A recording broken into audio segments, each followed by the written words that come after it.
the governor's order for universal ballots?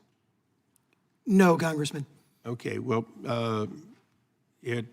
oddly enough, I was the plaintiff.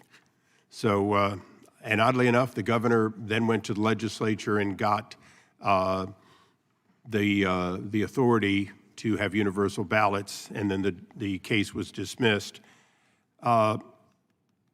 Isn't part of free speech or the First Amendment the right of redress?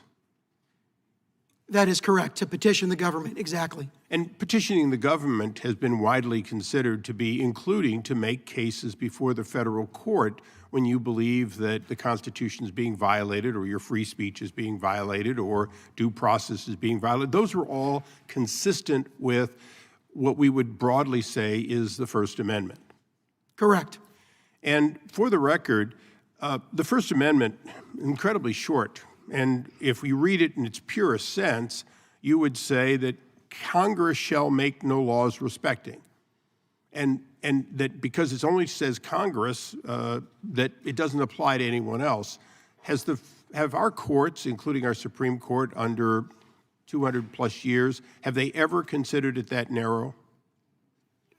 No, Congressman. So isn't it true that they basically consider censorship of free speech very broadly to include intimidation by federal, state, or local government authorities? Isn't that right? Yes, intimidation and retaliation, among many other things. So what was earlier called suggestion by the federal government, the vast power of the federal government, which could even include the IRS, one might think in this case, that kind of suggestion has historically been viewed as intimidation consistent with this relatively short statement about our right of free speech.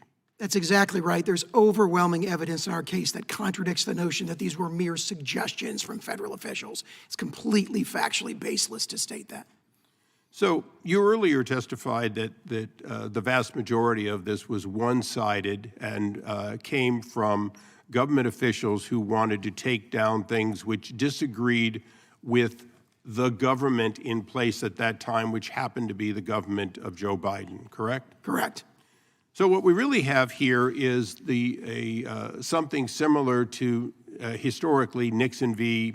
the IRS, if you remember that era, and that's not the actual case name, but what you have is the power of the executive branch being used to reduce the opposition or the redress or the free speech or the communication of people who might disagree with what was being put out by the executive branch, which happened to be a Democrat president. That's exactly right. We see not just interference with free speech, but interference with the attempts to organize for political advocacy. Now, is this an opinion, or are these indisputable facts based on the literally millions of events? Yeah, the evidence is overwhelming, and we've submitted extensive evidence to the subcommittee. So what we're dealing with here is tangible evidence that the other side of the aisle seems to want to talk around about the changing of what would have been public opinion if public opinion were freely allowed to occur without intervention by the federal government and, candidly, agents on behalf of them, including private entities that were paid to be part of this program. That's correct, and you do see a concerted effort to change the subject.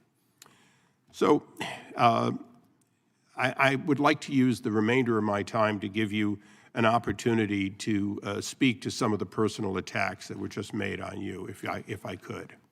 Very briefly, I would note that all the questions that came from the other side there were misleading in the way they were characterized. They mislead my involvement. There's no suggestion that anything I did was before the 2020 election was inappropriate or involved a misuse of state resources. I categorically deny that. It is false. That is misinformation. However, I recognize the member's right to say misinformation because you know what? That's protected by the First Amendment, contrary to what Mr. Seligman is suggesting in his testimony.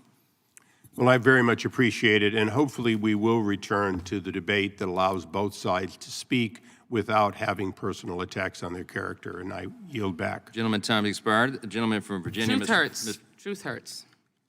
The gentleman from Virginia, Mr. Connolly, is recognized for 5 minutes. Thank you. You know, been through a lot of hearings, seen a lot.